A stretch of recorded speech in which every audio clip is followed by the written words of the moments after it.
大家好，恭喜你又刷到我了啊！今天给大家介绍一下我身边的这台机器啊，这是力拓的 D600H 啊，是力拓最新的一款离线请焊机啊。那它有什么特别之处呢？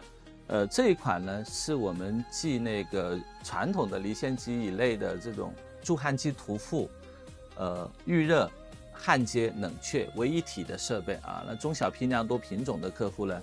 那买这一台设备啊，足以应对您的产能了啊。它大概的节拍呢是30秒到40秒一个节拍啊。那适合于那种插件工人大概3、5个的这种，然后边插或者是积累一堆产品再来焊接的客户啊，对治具的依赖会更少一些。另外，很多客户最近问到我们啊，就是我们的机器的用锡啊，跟波峰焊的用锡有什么不同啊？首先呢，我们的用锡呢，因为我们的机器的焊接原理是静态焊锡啊，那波峰焊呢，它是流动焊锡啊。其实流动焊锡啊，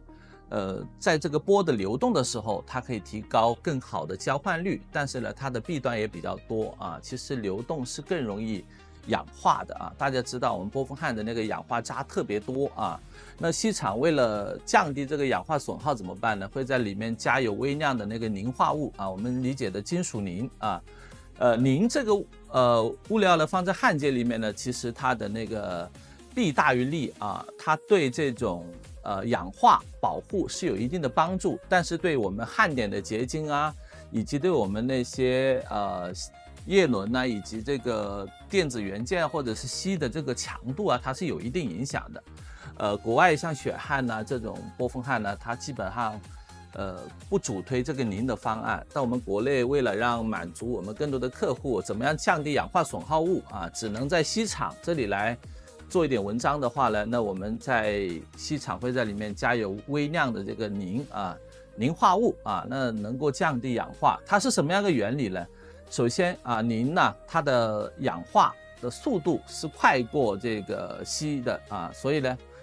它过早会形成一个氧化膜啊，这样子的话呢，加上磷这个又比较轻啊，它一般会浮在表面啊，所以呢，我们波峰焊往往会有一层氧化膜在表面啊，这个其实都是磷啊。那我们在请焊的过程中间，我们不需要这层氧化物啊，那就是不用加磷啊，包括选焊。其实也不建议加磷，选焊因为有氮气的保护，所以它不需要这个磷来作为保护啊。那所以呢，选焊要想喷嘴用的久啊，基本上大家都知道啊，行业的一个公开的秘密啊，就是不需要这个锡里面加磷。那么呢，我们的请焊也是这样子的，所以请焊用锡的话呢，通常来讲，我们不需要加磷，因为磷的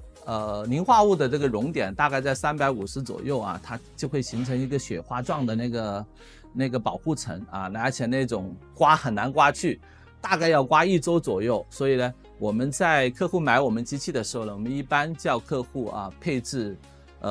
请焊用锡啊，其实不是说我的请焊一定要不同的锡，而是我们的波峰焊